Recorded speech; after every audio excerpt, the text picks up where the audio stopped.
Welcome to Vivid English Podcast. Hello, everyone. I am Sarah, and I am so happy to be here with you all today. And I am James. Hello, everyone. It is so good to see you. How are you doing today? I am doing fantastic, thank you. I'm really excited about our conversation today. How are you feeling? I am feeling great. I am full of energy because we have such an important and really practical topic to discuss. We certainly do. It's a topic that affects almost everyone, whether you're a student or a professional. Today, we're going to talk about something that makes almost everyone nervous. We're talking about public speaking and presentations. Oh, yes, that's a big one. Even native English speakers get sweaty hands when they have to speak in front of a crowd. It's the stuff of nightmares for many people. Exactly. It can be so scary, but for our listeners, there's an extra layer of difficulty. They have to do it in a second language. That is true. You worry about your grammar, your vocabulary, your accent, and then suddenly your mind just goes blank. But today, we are going to help you fix that. We are going to break down the secrets of a perfect presentation. We'll look at how to start with power and how to end so people remember you. Right. We have some great tips to share. And to start, we need to understand a little bit of psychology. There's a concept called the primacy and recency effect. The primacy and recency effect. Okay. That sounds a little bit fancy. Can you explain what that means? Of course, it's actually quite simple. Primacy refers to the beginning, the first thing you see. And recency refers to the end, the last thing you see. Okay. So the beginning and the end. Exactly. Research shows that audiences remember the beginning of a speech and the end of a speech much, much better than the middle. That makes sense. The middle is usually where all the data and the heavy information is. It can get a little blurry. Precisely. Yeah. If you mess up the beginning or the end, you have lost the audience. So if the beginning and the end are the most important parts, we really need to focus on them. You're absolutely right. And here is the trap that so many people fall into. Think about how most people start a presentation. Oh, I know this. They usually say, "Hello, my name is Sarah, and today I'm here to talk about." Exactly. It's almost automatic. Hello, my name is James. It's polite, but it is so boring. It is boring. It wastes that crucial first moment. You lose that primacy advantage because it's not exciting. The audience probably already knows who you are. It's written on the schedule. So we need to stop being polite and start being interesting. We need a hook. Yes. That brings us to our first main point, the hook. This all happens in the first 30 seconds. The first 30 seconds. Wow, that is not a lot of time. It is very fast. In today's world, people have their phones in their hands. If you're boring for the first 10 seconds, they will look down at their phones. We definitely do not want that. So let's look at the 4 types of hooks we found in our research.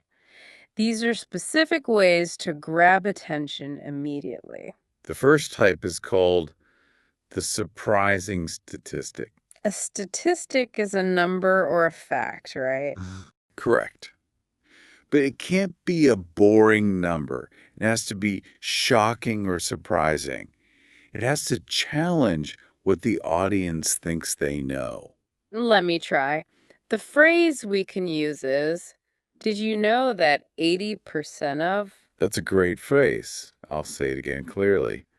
Did you know that 80% of? So if I were doing presentation on coffee, I could say, did you know that 80% of people cannot start their day without caffeine? Perfect. That makes me want to listen. I think, wow, really? 80%? Am I part of that group? It grabs my brain instantly. I like that. It is much better than saying, I am going to talk about coffee. Okay, what's the second type of hook? The second type is the provocative question. Provocative means something that makes you think deeply, right? Yes, it's a question that doesn't usually have a simple yes or no answer. It makes the audience search their own minds. The phrase here is, have you ever wondered why? Have you ever wondered why? Can you give us an example? Sure. Imagine a presentation about business success. I could start by saying, have you ever wondered why some startups become billion-dollar companies while others go bankrupt in 6 months? That is a good one. It makes me want to know the answer immediately. You've created a mystery. Exactly. You're inviting the audience to solve a mystery with you. Okay, let's move to the third type. This one is called the imagine scenario. This one is very powerful. Yeah. You want the audience to use their imagination. You want them to paint a picture in their heads. The key phrase here is imagine you are in a world where. Yes. Why don't you try this one? Okay, let's try this. Imagine you are in a world where you never have to sit in traffic again. Oh, I would love that world. Immediately, I feel relaxed. Me too. By saying that, you put the listener inside the story. They're not just watching you, they're visualizing the situation. That is really cool. Now, what is the fourth and final type of hook? The fourth type is the short story. Everyone loves a story. They do. But you have to be careful. It must be short. A 15-second personal anecdote is perfect. An anecdote is just a fancy word for a short, interesting story. And the phrase to introduce this is, before I begin, I'd like to share a quick story. Exactly. Before I begin, I'd like to share a quick story. It signals that you are going to be personal and, well, vulnerable for a moment. Okay. I think we should show our listeners how this works in real life. Let's do a little role play. I'm ready. We're going to pretend we're doing a sales pitch for a new security software.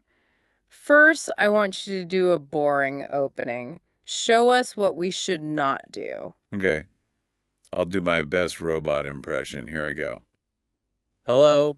My name is James. I work for Super Solutions. Yeah. Today I'm going to talk to you about our new software product. It is version 2.0. Oh my goodness. Stop. I'm already asleep. That was terrible. It was painful, wasn't it? It had no energy at all. It was. I was reaching for my phone to check Instagram. Haha. Okay, now let me try an exciting opening using one of our hooks. I'll use the surprising statistic. Go for it. Did you know that 50% of businesses lose their data every single year? Today, I'm going to show you how to never be one of them. Ooh, tell me more. You see? That was completely different. I felt scared about losing my data, and I wanted you to fix it for me immediately. That's the power of a hook. You create a problem and you promise a solution. So we have our hook. We have grabbed their attention. They're looking at us. What comes next? Now we need the roadmap. A roadmap, like a map for driving. Exactly. You need to tell the audience where you're going. If you don't, they might get confused or impatient. You're setting expectations. It is like a verbal contract. This is where we need to be very clear. What are some good phrases for this? A classic strong phrase is, today I'm going to talk about. Simple and effective. Today, I'm going to talk about. Another one, if you have a longer presentation, is, I've divided my presentation into three main parts. I've divided my presentation into three main parts. That makes you sound very organized. It relaxes the audience because they know there is a structure. The brain loves the number three. It really does. And is there one more phrase we can use? Yes. This one focuses on the benefit for the listener. You can say, by the end of this talk, you will know how to. Oh, I love that one. By the end of this talk, you will know how to. It promises a reward to the listener. Exactly. It tells them, if you stay and listen, you will learn a new skill. Okay.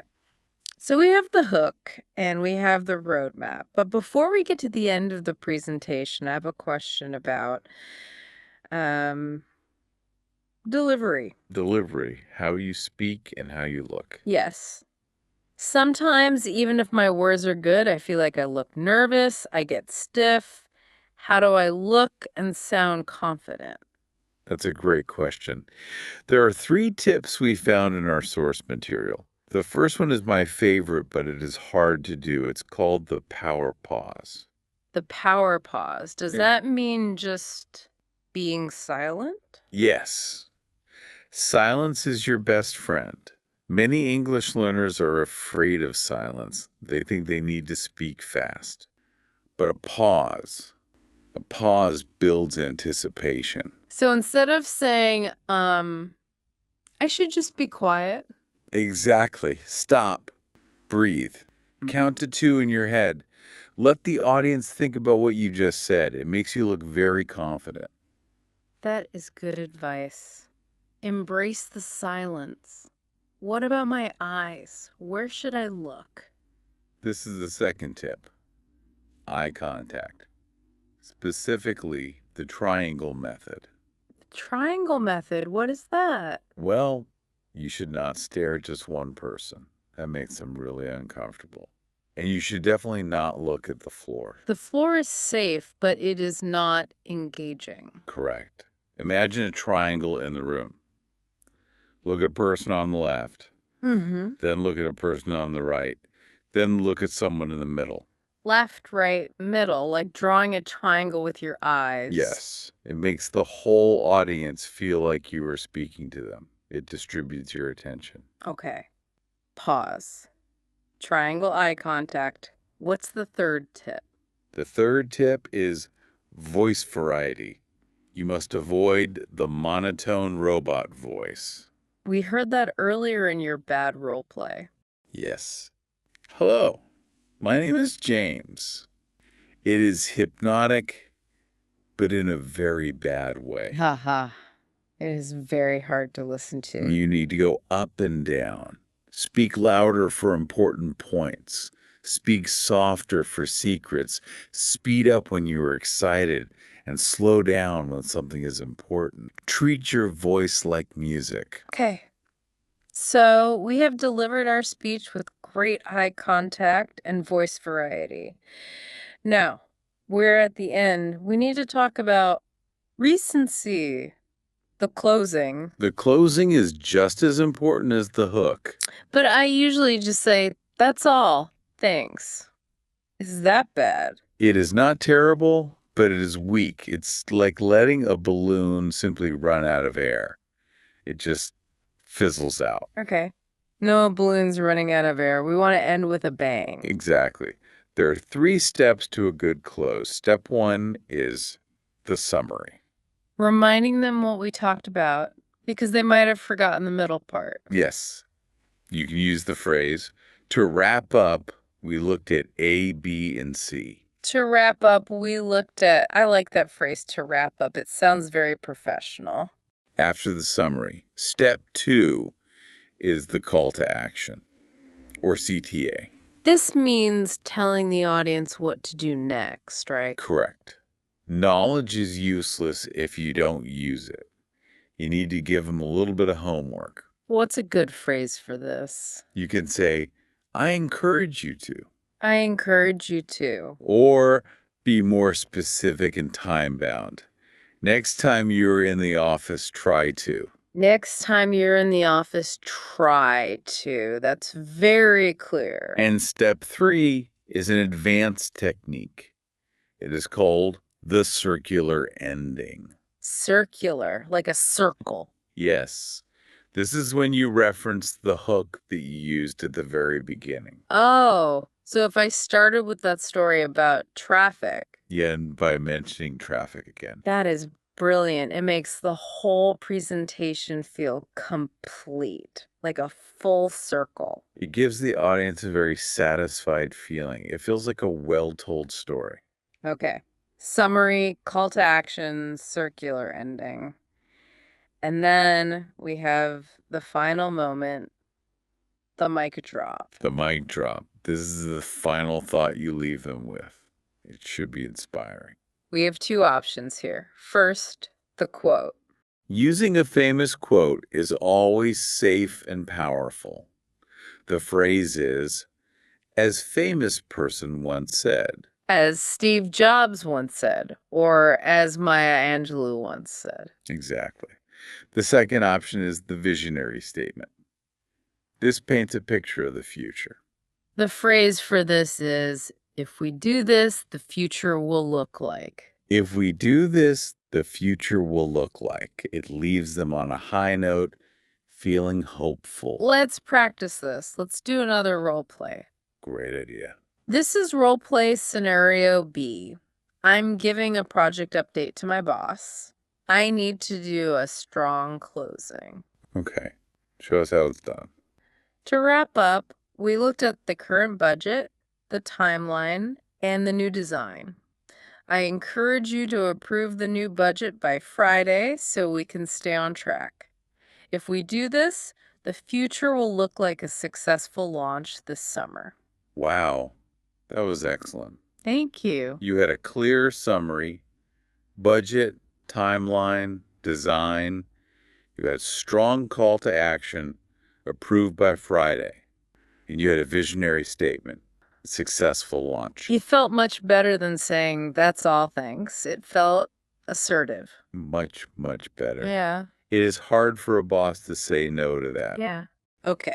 We have finished the presentation, but now comes the part that gives me nightmares. What's that? The Q&A session. Questions and answers. Ah, yes. The moment where you lose control. You can script your speech, but you can't script their questions. It is terrifying. What if they ask something I don't know? Do not panic. We have strategies for this. Mm-hmm. First, you need to invite questions politely. The phrase is, I'd be happy to take any questions now. I'd be happy to take any questions now. Say it with a smile. Okay. But what if someone asks a really hard question and I need a moment to think?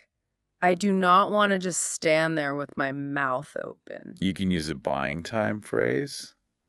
This gives your brain a few extra seconds to work. What should I say? You can say, that's a great question. Let me think about that for a second. That's a great question. Let me think about that for a second. That is honest and confident. Shows you are taking their question seriously. Now, the worst case scenario.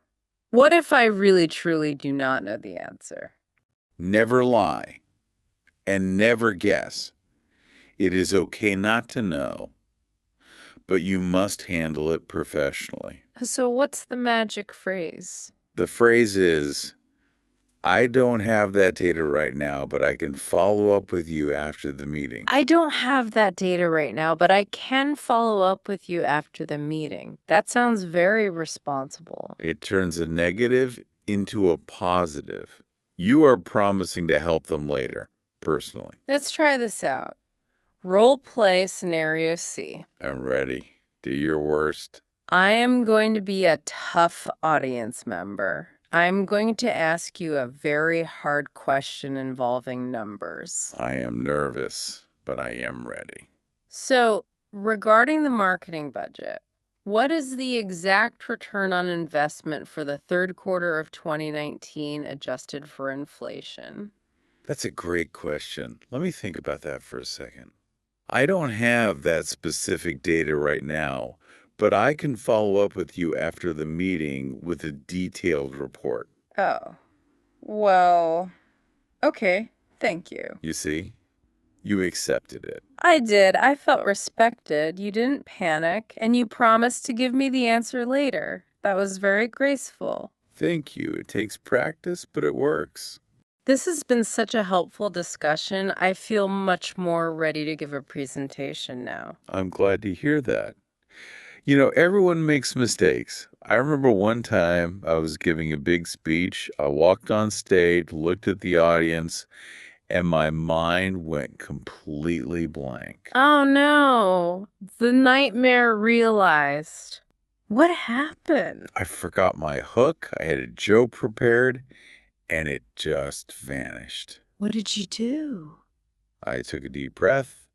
I did a power pause, Oh. and then I just smiled and said, hello. Yeah. It wasn't the best start, but I recovered because I had a roadmap. I knew where I was going next. That is a great story. It shows that even experts have bad moments.